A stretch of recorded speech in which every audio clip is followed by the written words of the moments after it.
بسم اللہ الرحمن الرحیم۔ آج آپ ہی کوئی سوال جواب کریں۔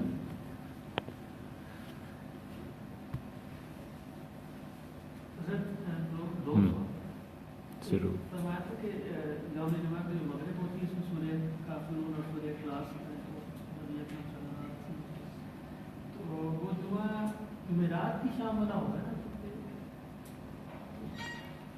صراحتاً یہ آیا ہے کہ جمعے کے دن جو یعنی جمعہ گزار کے جو مغرب پڑھاتے تھے رسول اللہ صلی اللہ علیہ وسلم، جمعے کے دن جو چیزیں تھیں ان میں سے ایک یہ تھا کہ صبح کی نماز میں سورہ سجدہ اور دہر کی تلاوت فرماتے تھے۔ کبھی رسول اللہ صلی اللہ علیہ وسلم سورہ منافقون اور اس کے ساتھ جو صورت آتی ہے جمعہ، سورہ منافقون اور سورہ جمعہ فجر میں پڑھتے تھے، اور جس دن وہ پڑھتے تھے اس دن جمعے کی نماز میں بھی یہی دو صورتیں پڑھتے تھے۔ اور تیسری روایت یہ آتی ہے کہ رسول اللہ صلی اللہ علیہ وسلم جمعے کے دن مغرب کی نماز یعنی جمعے کا گزر گیا نا، اب جو مغرب آئی اس میں سورہ منافقون اور سورہ کافرون اور سورہ اخلاص کی تلاوت کرتے۔ یہ دوسرا تھا کہ فرمایا تھا کہ حضرت مولانا جامی رحمۃ اللہ علیہ نے 8 سطریں لکھی ہیں بصری مولانا روم کے بارے میں، کوئی خلاصہ ہے تو اگر کسی دن انشاءاللہ بات کریں گے۔ مولانا جامی جو تھے ظاہر ہے بہت بڑے آدمی تھے۔ مثنوی اصل میں تو انسان پہ بحث کرتی، معروم کا سارا زور اس پہ انسان پہ ہے کہ انسان کیا ہے، اور مثنوی جیسی کوئی چیز ابھی تک دنیا میں نہیں آئی۔ اردو، فارسی، عربی، ترکی اور کسی حد تک انگریزی جو اللہ تعالیٰ کی توفیق سے تھوڑی بہت پڑھنے کی ہوئی، مثنوی جیسی چیز کہیں بھی نہیں، کہیں بھی نہیں۔ حکیم ثنائی اور فرید الدین اتار رحمۃ اللہ علیہ کو رومی نے دیکھا تھا۔ یہ بچے تھے، ان کے والد ان کی مجلس میں انہیں لے کے گئے، اور معروم کے والد بہت بہت بڑے علماء میں سے تھے، اور علماء کی تصحیح، بحث، مباحثہ یہ سب ہوتا تھا وہاں بہاؤالدین۔ وہ جو بڑے لوگوں کی ایک چیز تھی ان میں، اسی لیے انہوں نے کہا کہ 2 بڑے آدمی مجھ سے پہلے گزرے ہیں، ثنائی اور فرید الدین اتار، اور ان 2 کے بعد میں آیا ہوں رحمہ اللہ۔ 2 چشمان تھے، 2 آنکھیں تھیں، اور ان کے بعد تیسرا میں آیا۔ تو ان کی مثنوی نے جو پورے عالم اسلام کو 7-8 صدیوں تک تھامے رکھا، وہ انسانوں کی نفسیاتی بیماریاں۔ تو جامی نے اس پہ کام کیا ہے۔ بہت لوگ بعد میں جو آتے ہیں بڑے اچھے کام، جیسے فتوحات مکیہ ہے، فصوص الحکم ہے۔ فصوص الحکم پہ جو مقدمہ لکھا ہے داؤد نے رحمہ اللہ، وہ سارا اس کا خلاصہ انہوں نے بیان کر دیا۔ جامی کی تحریر پہ انشاءاللہ بات کریں گے کبھی۔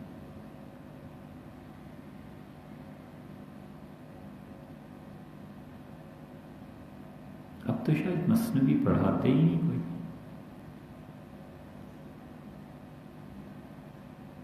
سمجھ بھی نہیں سکتے مثنوی ہے کیا۔ آغائے تسبیحی یہاں پڑھاتے تھے، وہ اصل میں فارسی کے آدمی تھے، وہاں ایران سے آئے تھے اور یہاں پڑھاتے تھے۔ خانہ فرہنگ میں بھی، ثقافت کا جو سینٹر ہے اسلام آباد میں بھی، لیکن آہستہ آہستہ کچھ لوگ آتے تھے پھر ختم ہی ہو گئے، کوئی آیا ہی نہیں، تو بیچارے بھی چلے گئے۔ مولانا حکیم اختر صاحب پڑھاتے تھے مصنوعی، اور پھر ان کی جو کلیکٹر لگتا ہے وہ پڑھا ہے، وہ ریکارڈ ہو رہی ہے۔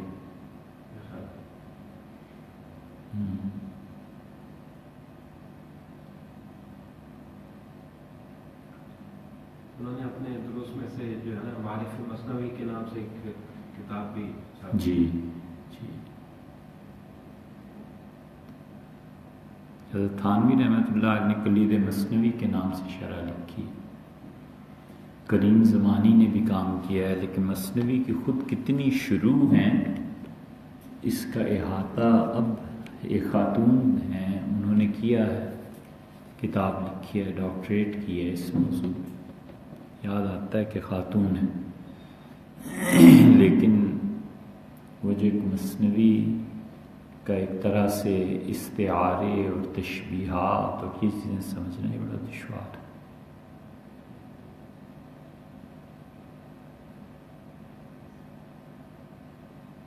انسان کی اصل طاقت یہ نہیں ہے کہ وہ چیزوں کو جذب کر لے، چیزوں کو جذب کر لیتا ہے آدمی، گاڑی اچھی دیکھی اس کو جذب کر لیا کہ اب اس کے لیے جدوجہد کرو، کسی کے پاس اچھا موبائل دیکھ لیا تو اس کو جذب کر لیا کہ میں نے بھی ایسے ہی خریدنا ہے۔ یہ تو پھر کائنات کا محکوم ہو جانا ہے۔ اصل طاقت انسان کی وہ اشیاء اور ان چیزوں کو اپنے اندر جذب کرنا نہیں بلکہ غلبہ ہے، اپنے آپ کو کسی کے حوالے کرنا ہے۔ انبیاء علیہ السلام ان کی نیابت میں، صحابہ کرام رضی اللہ عنہ اگر اپنے آپ کو رسول اللہ صلی اللہ علیہ وسلم کے حوالے نہ کر دیتے تو جان تک لٹا دینا، شہید ہو جانا یہ کہاں سے ہو جاتا؟ آخری حد ہے نا کہ کہا مر جاؤ، مر گئے، کہا شہید ہو جاؤ، ہو گئے۔ تو اصل طاقت یہ ہے، اس پہ معروم نے مثنوی میں بہت زور دیا۔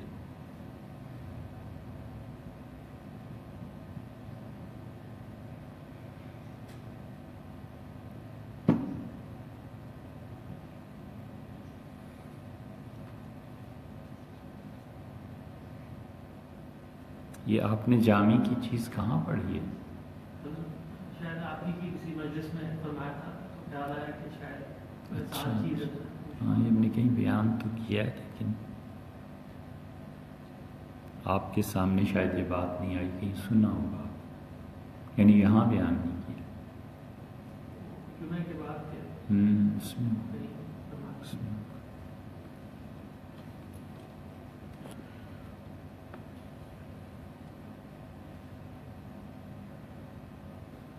آدمی پیدا ہونے بند ہو گئے، اب آدمی نہیں ہوتے۔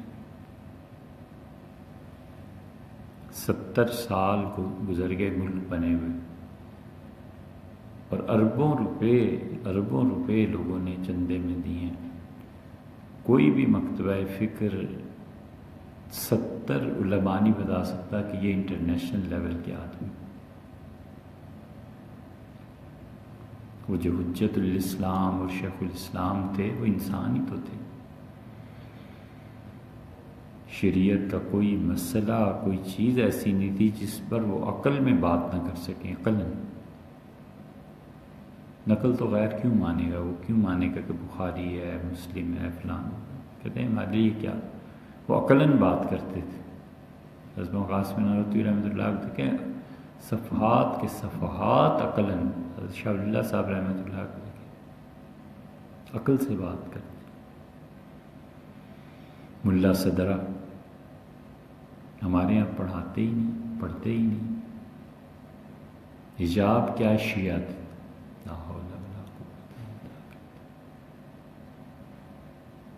اور شیعہ کے بڑے بڑے لوگ امام غزالی کو پڑھتے ہیں، رازی کو پڑھتے ہیں. خیر اب وہاں بھی اب بازار سردی ہے، لیکن پہلے لوگ پڑھتے تھے. تعصب علم کی راہ میں رکاوٹ نہیں تھا.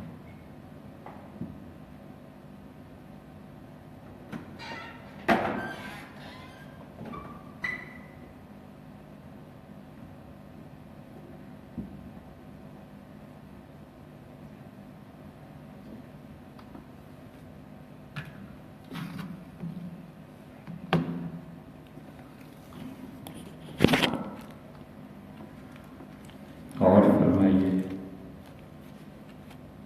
تو خیال آتا ہے کہ جو اتنے بڑے بڑے کام کر گئے تو علامہ اقبال رحمۃ اللہ علیہ اور بھی اتنا راضی اور اتنا کام کر کے تو کوئی امید نظر آتی ہے کہ کوئی ان جیسا تو نہیں کہ کوئی ان کی چیزوں کو پڑھ کر بھی کوئی یعنی ہوگا کوئی نہ کوئی تو آئیں گے. ہاں آئیں گے تو صحیح. اللہ کی عادت ایسے نہیں ہے کہ بالکل ہی کوئی نہ آئے. اللہ کی عادت ایسے نہیں ہو جائیں گے کبھی نہ کبھی پھر پیدا. کیونکہ نبوت کے علاوہ کوئی مقام ختم نہیں نہ ہو جاتا ہے ایسے.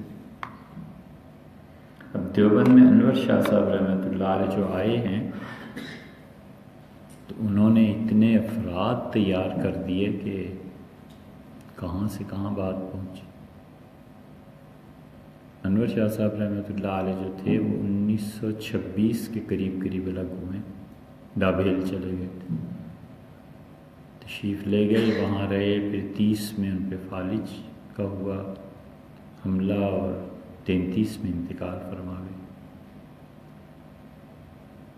لیکن انہوں نے جو شاگرد تیار کیے ہیں وہ دیوبند جو تھا وہ چھوڑ کے گئے تو وہ تو مدرسے ہی ڈوب رہا تھا. وہ کوئی چھوٹے چھوٹے لوگ نہیں گئے تھے. مولوی شبیر احمد صاحب عثمانی چلے گئے، مفتی عزیز الرحمان صاحب چلے گئے، انور شاہ صاحب چلے گئے، سب دارالعلوم خالی. وہ تو حضرت مدنی رحمۃ اللہ علیہ آئے تو مولانا حبیب الرحمان جو محتمم تھے انہوں نے حضرت سے تنہائی میں بات کی اور چابیاں پاؤں میں ڈال دیں اور کہا حضرت آپ کہیں آپ کریں تو دیوبند بچے گا ورنہ کچھ نہیں رہا. تو حضرت رحمۃ اللہ علیہ کا جو تقوی اور تعلق مع اللہ تھا اس نے علم کی جگہ کو ریپلیس کیا.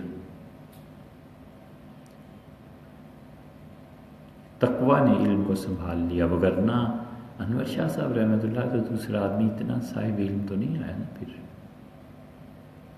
حضرت کے تعلق مع اللہ اور مدینہ منورہ کی نسبت اور جو عند اللہ مقبولیت تھی اس نے دارالعلوم کو بچا لیا. ورنہ کوئی صورت نہیں تھی کہ انور شاہ صاحب رحمۃ اللہ علیہ، مفتی عزیز الرحمان صاحب اور معاشر احمد عثمانی اور کون محمد السمیع صاحب یہ سب چلے گئے تھے چھوڑ کے. اجڑ جاتا تھے وہ. انور شاہ صاحب رحمۃ اللہ علیہ کی جگہ علم پھر نہیں آیا. لیکن انہوں نے جو اپنے شاگرد تیار کیے وہ ایک سے ایک بڑا آدمی تھا. وہاں بن نوری دارالعلوم کراچی، مفتی محمد شفیع صاحب دارالعلوم کراچی،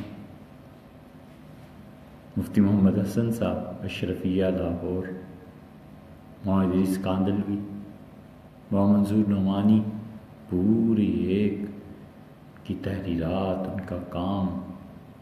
مولانا ابوالحسن علی ندوی کے بڑے بھائی مولانا عبدالعلی رحمہ اللہ، مفتی عتیق الرحمان صاحب، کون آدمی تھا وہ سب ان کے شاگرد تھے. حضرت نے تو جیسے ہیرے بکھیر دیے تھے. تو اس لیے ہوتا ہے ایسے.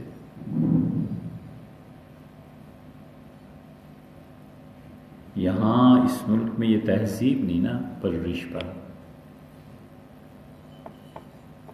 سر سید کو دیکھیں نا، چندی گڑھ ساری یونیورسٹی ایک مٹھی آٹا،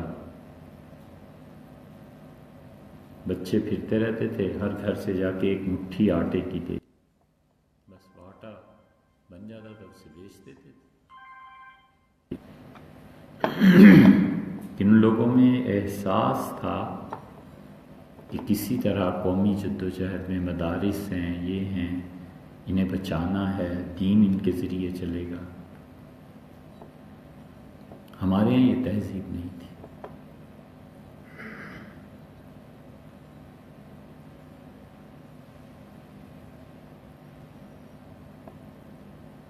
سب سے بڑا جو المیہ ہوا اس کے مقابلے میں غالباً کوئی المیہ مشرقی پاکستان ٹوٹ جانا بھی اتنا بڑا المیہ نہیں جتنا یہ ہوا کہ تقسیم کے بعد علماء نے تعلیمی ادارے نہیں سنبھال لیتے نا، تعلیمی ادارے شروع کر دیتے، جو نصاب پڑھانا چاہتے تھے پڑھاتے، وقت کو دیکھتے ہوئے کہ یہ جدید تعلیم، یہ بھوت اب جن جو چڑھ گیا ہے یہ نہیں چھوڑے گا، تو اس کا بھی کچھ کرو، اس کا بھی کچھ کرو. اگر یہ تعلیمی نظام ہوتا کہ اب بھی، یعنی آپ ایک چھوٹی سی بات سے اندازہ لگائیں کہ اب بھی یہ نمی باقی ہے کہ یہاں اس مسجد میں دیکھ لیں، ایک کام کی بات ہوتی ہے، قرآن پاک کی تفسیر ہے تو خطیب کے آنے سے پہلے لوگ آ جاتے ہیں سننے کے لیے.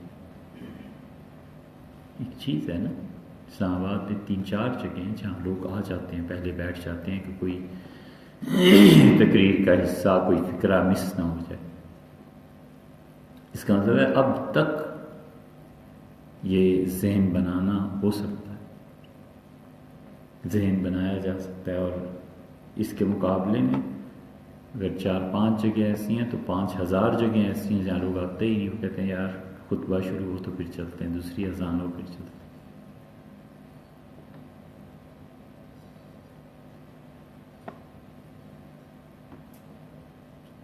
اور آئندہ نسلیں جو آ رہی ہیں نا، ان میں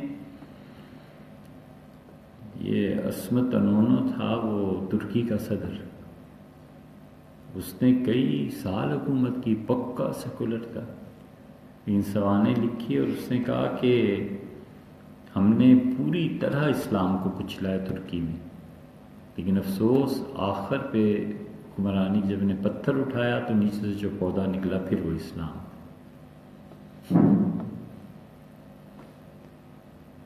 تو ہمارے ہاں اب تک بھی نمی ہے یہ کہ اگلی نسلیں ہیں، تعلیمی ادارے، تربیت، یہ چیز ہو جائے. سقراط کہتا تھا کہ 10% تعلیم اور 90% تربیت.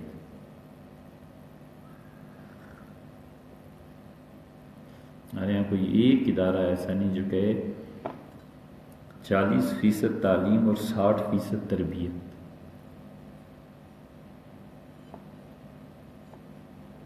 اس لیے سب سے بڑا خسارہ یہ ہوا، واللہ عالم، کہ اگر تعلیم سنبھال لیتے نا تو بچے اس چیز کو پڑھ کے معاشرے میں آتے اور اسی ذہنیت کے ساتھ اوپر جاتے.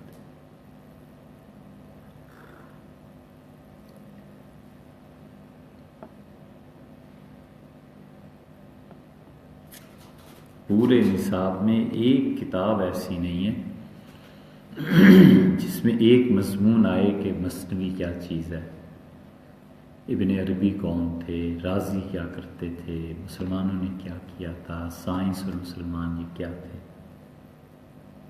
پورے نصاب کہیں بھی نہیں. علامہ اقبال ایسے ہی تھوڑے بن گئے تھے. انہوں نے خود کہا کہ ایک خط میں لکھا کہ میں جب اپنے والد صاحب کے پاؤں میں کھیلتا تھا تو ابن عربی اور ان لوگوں کے نام تو اس وقت سے میں نے سن رکھے. کوئی تو اثر ہوا ہوگا نا ان ناموں کا کہ یہ کون تھے بھائی، ابن عربی پڑھو.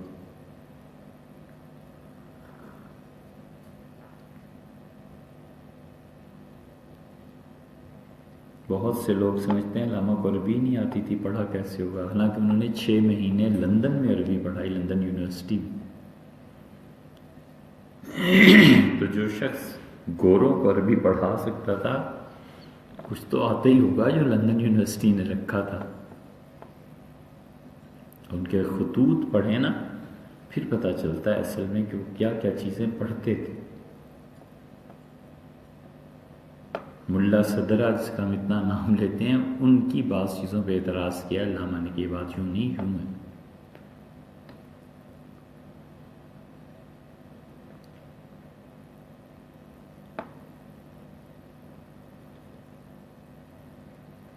کوئی نصاب میں کتاب نہیں، کوئی تعارف کرا دے کہ فتوحات مکیہ، مثنوی، حضرت مجدد رحمۃ اللہ علیہ کے مکتوبات، بچوں کو پڑھانا ہی ہے نا، تو اس ذہن میں یہ چیزیں اگر گزر جائیں، بڑے ہوں گے تو کبھی تو سوچیں گے نا کہ ایک مضمون پڑھا تھا، وہ کیا چیز تھی۔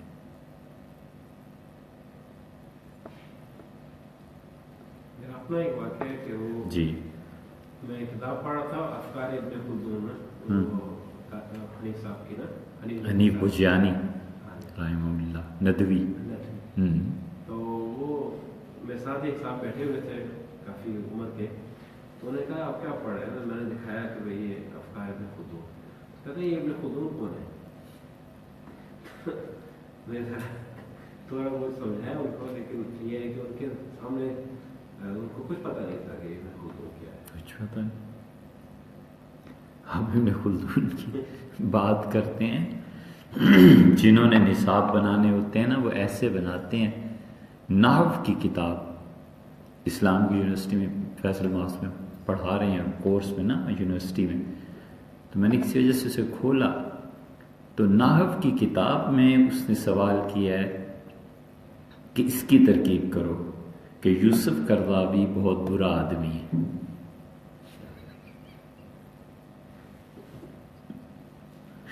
اب یہ کیا ہے؟ یوسف قرضاوی چونکہ سیاسی مخالفت ہے نا، تو اب اس کا نحو کی کتاب میں کیا دخل ہے؟ یہ ذہن بنایا۔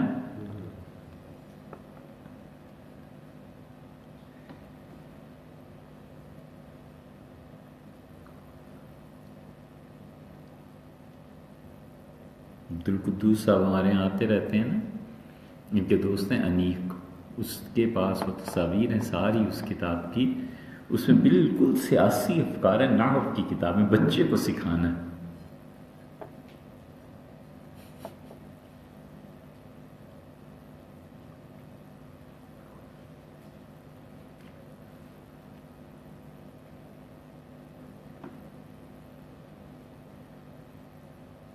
ابن خلدون نے مقدمے میں لکھا ہے کہ علماء کو سیاست نہیں آتی۔ ان کے زمانے کے علماء تھے نا، پڑھنے پڑھانے سے ہی فرصت نہیں ہوتی تھی، تو سیاست کیا کرتے؟ مولانا ادریس کاندلوی صاحب رحمۃ اللہ علیہ۔ لیکن مولویوں نے پڑھانا چھوڑ دیا، پڑھنا چھوڑ دیا، سیاست بھی کیا رہ گئی؟ سیاست کے معنی یہ ہو گئے کہ ہر اس جماعت کے ساتھ رہو جو اقتدار میں ہے، اور جب ان کا آخری سال آئے نا تو سال 1.5 سال پہلے ان کے ساتھ اختلاف کر کے اب دیکھو کون سی جماعت آگے آ رہی ہے، ان سے روابط بڑھا لو۔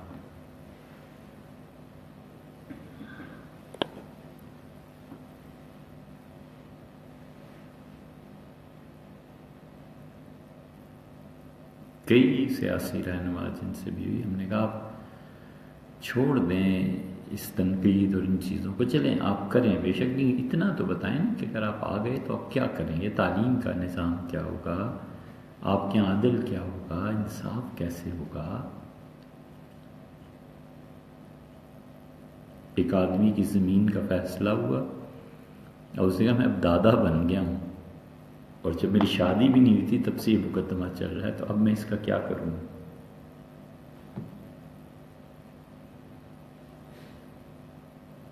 یہ تو حالت ہے۔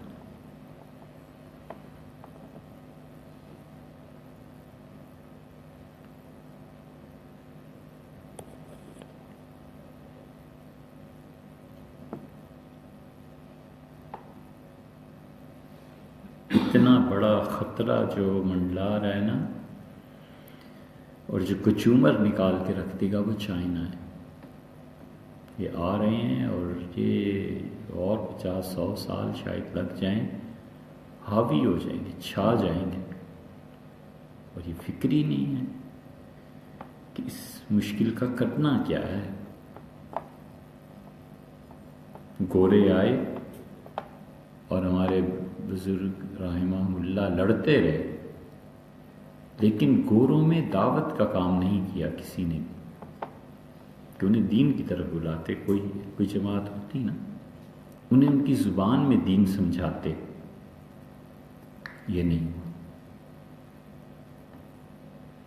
اس کے کوئی شواہد ہیں نہیں؟ بڑے پیمانے میں تو نہیں ہوا، لیکن وہ کچھ ایک کتاب لکھی ہے وائٹ مغلز کے نام سے، اس میں ڈین رمبل نے، اس میں ہوتا ہے کہ کچھ وائٹ جو ہے وہ اسلام کی طرف آ گئے تھے انفرادی طور پہ، کہ گلی محلے میں کام ہو گیا. اس سے زیادہ کام انہوں نے کر لیا کہ ہمارے لوگوں کو عیسائی بنا لیا. خاص طور پہ ہندو جو ہیں، یہ آپ دیکھیں نا، کرسچین جو ہیں ہمارے یہاں، جو جنہیں 3rd کلاس سمجھا جاتا ہے یا چمار گنا جاتا ہے، یہ سارے سیاہ کیوں ہیں؟ اور جو کرسچین یورپ کے ہیں سب سفید. وجہ بنیادی طور پہ یہ کہ ان کے آبا و اجداد ہندو تھے، شودر، تو شودروں نے عیسائیت قبول کی، انہی کی نسلیں آگے چڑھی. یہ سب سیاہ ہوتے ہیں عام طور پر. تو انہوں نے ہندوستان میں خود عیسائی مسلمان تو کیا ہوتے، انہوں نے ہندوؤں کو، مسلمانوں کو، حتیٰ کہ مسلمان رانیاں تھیں جن کی بڑی جائیدادیں تھیں، ان سے شادیاں کر دیں. مسلمان رانیاں مرتد ہو گئی، زمین ملی، ہیرے ملے، جواہرات ملے. یہی صورتحال اب چائنا کی. ہم میں سے کوئی اتنا بڑا دماغ نہیں ہے جس کو رات نیند نہ آئے کہ یار یہ چائنا کا کیا بنے گا، ہم نے کیا کرنا ہے. بڑے خیالات جو ہیں وہ نیند اڑا دیتے ہیں نا، بڑی تھیوریز جو ہیں وہ اڑا دیتی ہیں نیند کو. کہ اب جس نے بجلی ایجاد کی ہوگی وہ کتنا اس نے سوچا ہوگا، اور یا کتنا خوش ہوا ہوگا، یا کتنی فکر کی ہوگی.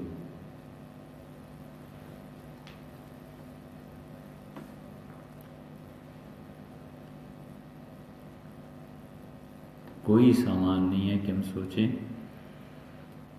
کہ یہ ایمرجنسی لگ گئی ہے اب، اور ہم اپنے بچوں کو کسی طرح چائنیز پڑھائیں، دین، عقلیات، کہ اب دوسرا ورق پلٹ لو. نہیں، مخالفت ہم کر ہی نہیں سکتے، لڑ نہیں سکتے. ان انگریزوں کی تو پھر مخالفت کر لی تھی مذہب کے نام پہ، اب کچھ بھی نہیں. ہم کسی طرح دعوت کا کام کریں، کسی طرح خدا کی طرف بلائیں، دین سمجھائیں. ممکن ہے مسلمان ہوں اور کم نقصان. اور جس دن وہ زمینیں خریدیں گے، خرید لیں، ووٹ کا نظام ٹوٹ جائے گا. مظاہرہ آزاد ہو جائے گا نا. جب مظاہرہ آزاد ہو جائے گا تو کہے گا بھی میں تمہیں کیوں ووٹ دوں. تو جو سرمایہ دار آ رہے ہیں اسمبلی میں، زمیندار آ رہے ہیں، ان کے ووٹ کٹ جائیں گے. وہ کہیں گے زمین ہماری ہے، تمہاری تھوڑی ہے. تو پھر پارلیمنٹ اور اسمبلی، اور عین ممکن ہے وہ اس سے بھی بڑھیں اور کہ تمہاری زمینیں ہم نے خریدی ہوئی ہیں، کمپنیز ہمارے نام پہ چل رہی ہیں، نفع ہم تمہیں دے رہے ہیں، پل تم رہے ہو تو ہمارے ٹیکسز پہ پل رہے ہو، ہٹو بیچ میں سے. اور حکومت اسی طرح قائم ہوگی جیسے چائنا میں قائم. چائنا میں تو کوئی اسمبلی نہیں نا، کوئی سینٹ نہیں، کچھ نہیں.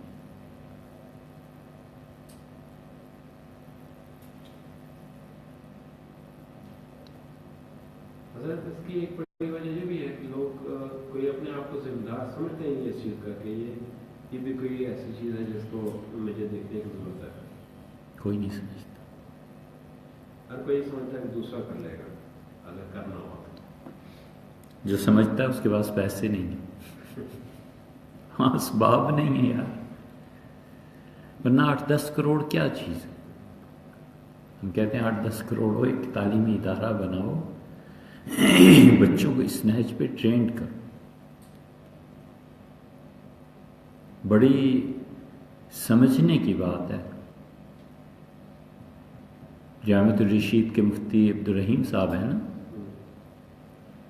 ندوہ والے، بلال حسنی اللہ تعالیٰ سلامت رکھے انہوں نے مجھ سے فرمایا مسجد نبوی میں بیٹھ کے، انہوں نے کہا ندوہ کی فکر کو عام کیجئے، جو حضرت مولانا میاں صاحب رحمۃ اللہ علیہ کہتے تھے. اور حد یہ ہے کہ مجھ سے جامعۃ الرشید کے عبدالرحیم صاحب جب ملے تو انہوں نے فرمایا کہ اگر ہمارے ہاں ندوہ کی فکر ہوتی تو افغانستان کی جنگ نہ ہوتی.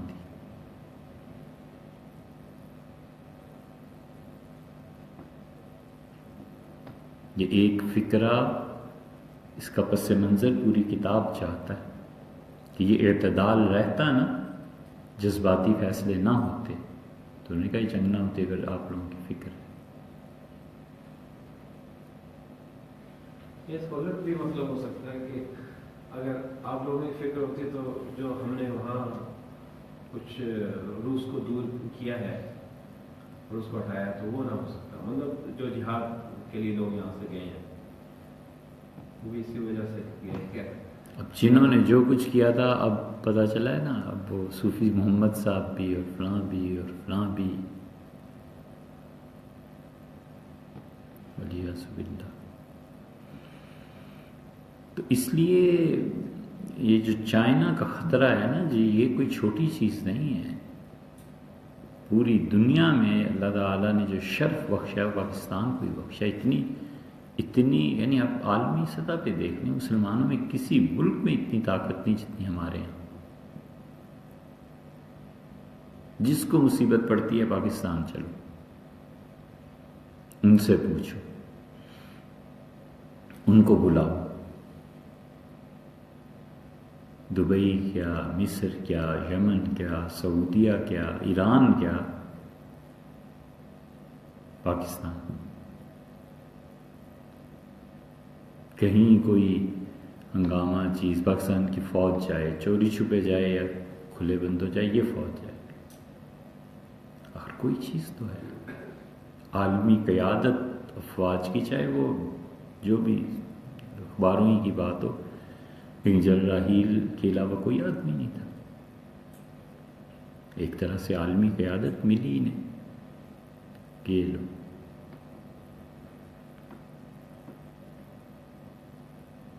تو نہ یہ اپنے ملک کو صحیح سمجھے، نہ اپنے مقام کو صحیح سمجھے.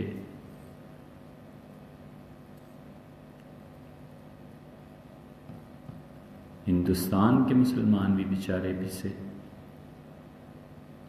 اور چین اگر غالب آ جائے گا، چھا جائے گا، تو ان کے تو کوئی دین ہی نہیں ہے نا. عیسائیوں کا تو پھر کوئی دین تھا، مذہب تھا.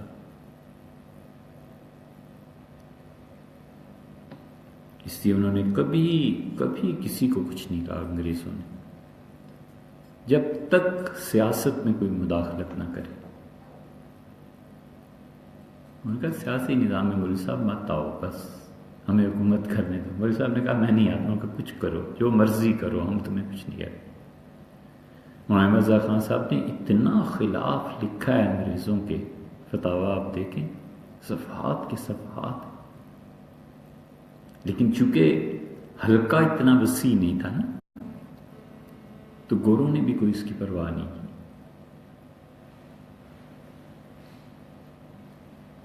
ہمارے یہاں حضرت تھانوی نور اللہ برکتہ نے سیاست میں دخل ہی نہیں دیا. ان کا جو مرضی کرو، ایک چھوڑ 4 خانقاہیں کھول لو، 10 کھول لو، ہمیں کیا. لیکن جتنی یہ لدھیانہ کے علماء اور یہ دیوبند کے علماء، جس نے سیاست میں، حیدرآباد کے، رامپور کے، جس نے سیاست میں ذرا قدم رکھا، مخالفت کی، اڑا دیا انہوں نے.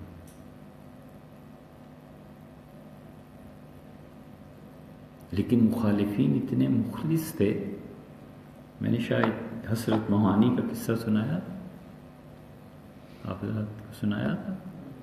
نہیں جمعے کے بعد ہاں وہاں بتایا سید سلیمان ندوی رحمۃ اللہ نے لکھا ہے کہ حضرت موہانی ندوہ آئے تو مجھ سے ملے، رات کو شدید سردی تھی تو بستر بچھایا گیا ان کے لیے، تو میں نے کمبل دیا، پھر اپنے کمرے میں چلا گیا، صبح دیکھا تو کپ کپا رہے ہیں، میں نے سوچا کہ اتنی سردی نہیں کیوں لگ رہی ہے، جا کے کمبل دیکھا تو اپنی جگہ پہ پڑا تھا، تو میں نے ان سے پوچھا کہ حضرت صاحب آپ نے کمبل نہیں اوڑھا، کیا وجہ ہے؟ ان کا اوڑھنے لگا تھا، اس پہ نظر پڑی تو اس پہ لکھا ہوا تھا میڈ ان انگلینڈ، تو مجھے بڑی شرم آئی کہ ہم اس انگلینڈ کی مخالفت کرتے رہے ساری زندگی کی، اس کی چیزیں استعمال نہ کرو اور خود کمبل اوڑھ کے سو جاؤں، نہیں سو۔ یہ سیاسی لیڈر ہے، اب اس کا اخلاص اور صحیح ایمان پہ قائم رہنا، یہ اخلاص اکھاڑ دیا اس نے انگریز کو۔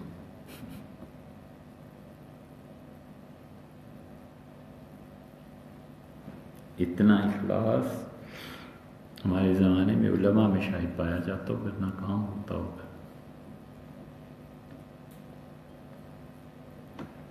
یہ سیاست کا حال ہے، کوئی کاز تھا نا جس کے لیے کام کر رہے تھے۔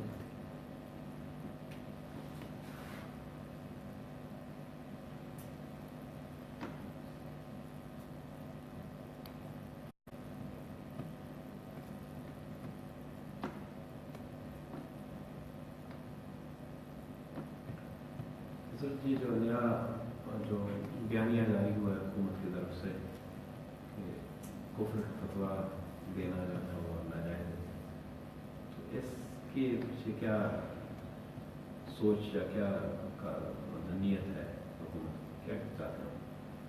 عالمی سطح پہ بتا دیں گے کہ ہم نے یہ کام کیا ہے، تم لوگ جو ہم پہ الزام لگاتے ہو، مدد بند کرتے ہو، یہ کرتے ہو، دیکھو ہم کام کر رہے ہیں، اس کا اثر خود علماء پہ ہو جائے، یہ نہیں ہوتا۔ علماء نے پھر وہی کہنا جو حقیقت ہے کہ جو کفر کا کلمہ ہے اگر کوئی کہتا ہے تو کفر ہو گئی، اب اس کا کیا کریں گے؟ عام معاشرے میں یہ چیزیں چلنے والی نہیں ہیں۔ اس سے یہ تو میرے خیال میں روک تھام ہو جائے گی کہ کسی بندے کا نام لے کر اس کو کافی نہیں کہا جائے گا، یہ سب چل کے رہے گا، جہالت ہے نا۔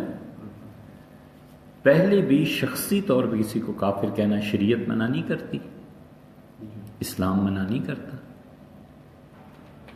کافر کافر، شیعہ کافر کا جو نعرہ تھا، اس کو اس وقت کے کافر نے کہاں پسند کیا تھا، لیکن وہ چل کے رہا اور اس نے اپنے سارے اثرات مرتب کیے، اب وہ نام ہی نہیں رہا۔ اس وقت تو یہ زور و شور تھا کہ جو نہ مانے وہ بھی کافر، جو نہ بولے وہ بھی کافر، اور پتہ نہیں کیا کیا چیزیں تھیں۔ تو اب پچھلے 5-7 سال سے کچھ بھی نہیں ہے۔ تو ایسی چیزیں عوام کے لیے ہوتی ہیں، عوام میں شعور نہیں ہوتا۔ آپ اس سے اندازہ لگائیں نا، عراق پہ امریکہ نے حملہ کیا تو لندن میں 10 لاکھ سے زیادہ آدمی سڑکوں پہ آ گئے، وہ ملین مارچ تھا نا، اور کوئی مذہب دین سے غرض نہیں، تو کہ یہ ظلم ہے، نہ عراق پہ حملہ کرو۔ ہاں یہ ہے ہی نہیں، اور جنہوں نے شعور پیدا کرنا ہے خود ان میں یہ شعور نہیں ہے کہ ہم یہ کر سکتے ہیں۔ سورج خود اپنی کرنوں سے شرمانے لگے تو پھر روشنی مل چکی۔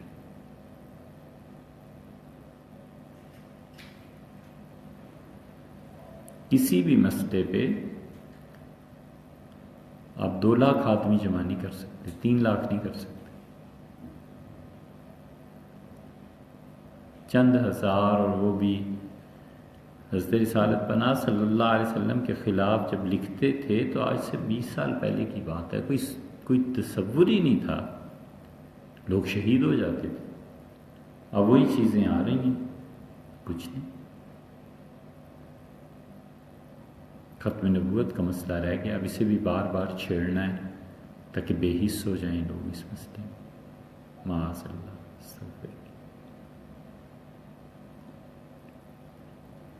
آپ اس میں نہیں دیکھتے کہ صدر امریکہ نے الزام لگایا کہ آپ کے یہاں مذہبی آزادی نہیں ہے.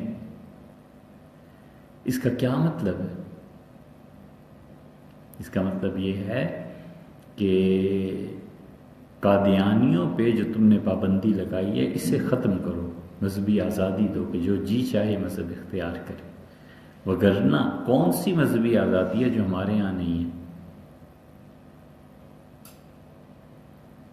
جتنے مادر پدر آزاد ہیں مذہب سے بھی آزاد ہیں. آزادی آزادی ہے، جو مرضی کرو.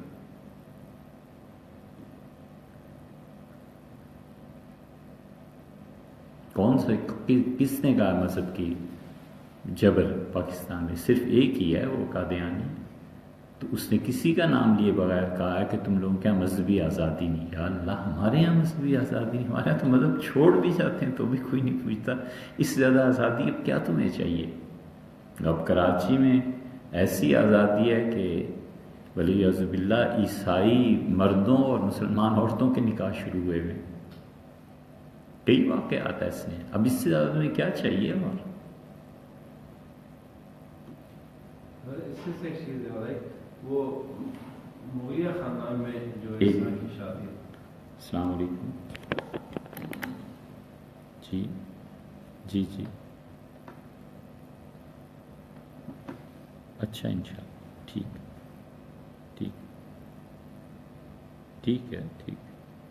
السلام علیکم.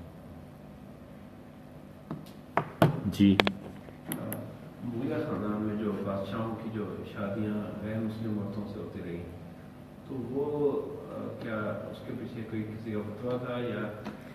اس کو میں نے مولانا کئی جگہ بیان کیا ہے. اس کی تحقیق کرنی چاہیے، بڑی گہری بات. اورنگزیب نے بھی اپنے بیٹے کی شادی کی تھی.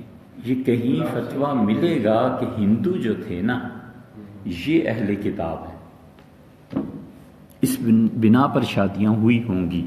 یہ سب ہمارا قیاس ہے کہ ہندو اہل کتاب ہوں، کیونکہ حضرت مرزا فضل جانے جانا رحمۃ اللہ علیہ ہندوؤں کے اہل کتاب ہونے کے قائل ہیں.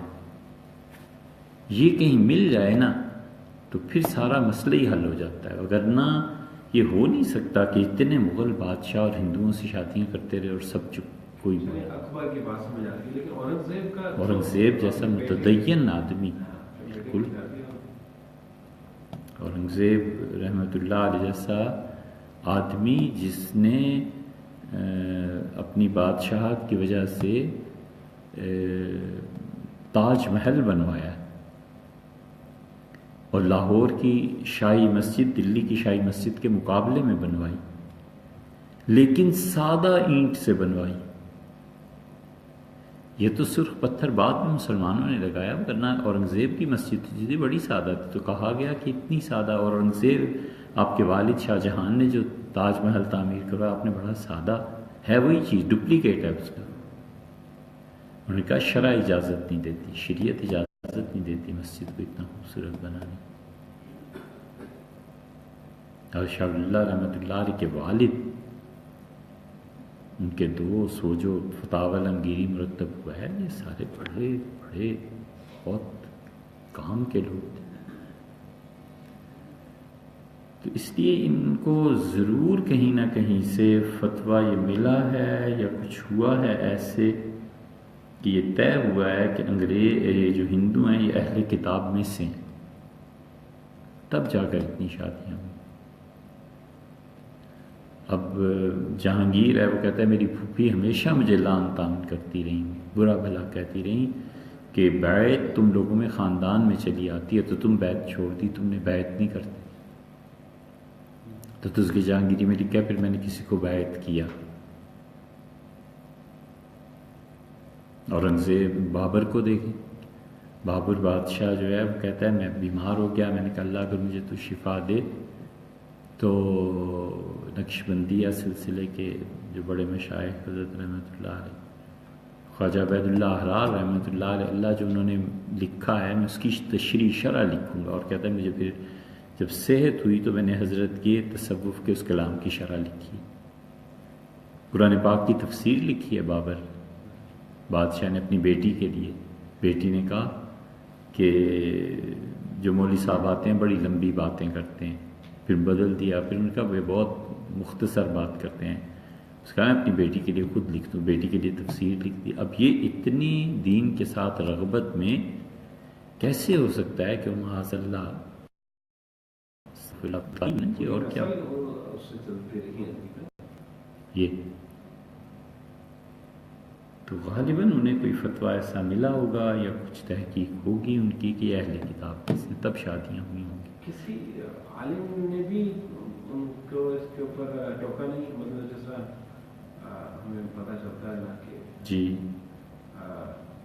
دین الہی کے اوپر بہت زیادہ علماء نے بات کی جی، تو اس واقعے کے بارے میں یا یہ جو ہندوؤں سے شادی کسی کبھی کوئی خبر نہیں ملتی اس میں بات؟ یہ ساری معنی مغلوں کی تاریخ پڑھنی چاہیے، جتنی مطالعے میں گزری وہ تو نہیں ہے اس میں ایسی چیز آئی، مگر ظاہر ہے کہ بہت چیزیں لکھی گئی ہیں، بہت چیزیں لکھی گئی ہیں، انہیں پڑھنا چاہیے۔ مغل بڑے عظیم لوگ تھے، انہوں نے جو کام کیے ہیں نا، یعنی گورا لکھتا ہے کہ ہندوستان میں کوئی گاؤں بھی ایسا نہیں تھا جس میں ایک اسکول نہ ہو، مدرسہ نہ ہو۔ گورے لکھتے ہیں کہ ہم نے دیکھا ہندو بچے فارسی پڑھنے کے لیے مسلمانوں کے مدارس میں جاتے ہیں اور مسلمانوں کے بچے ریاضی پڑھنے کے لیے ہندوؤں کے گردواروں میں جاتے ہیں۔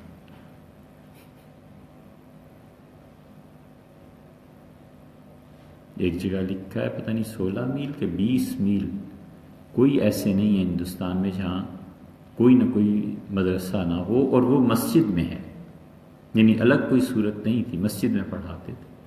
آکسفورڈ کیا تھا؟ چرچ ہی تو تھا بنیادی طور، پھر ہوتے ہوتے وہ یونیورسٹی بن گیا۔ اس کو پڑھنا چاہیے، زیادہ کام نہیں ہوتے، ایک ہی کام کر لیں، اسی کو پڑھ کے نا 60-70 سال میں کوئی چیز لکھ دے کہ یہ ہے چیز جو میرے مطالعے کا اور اعتدال انصاف کے ساتھ یہ نتیجہ ہے، بس تو ایک مسئلہ تو حل ہو جائے گا نا۔ اجازت جناب، آئندہ انشاءاللہ۔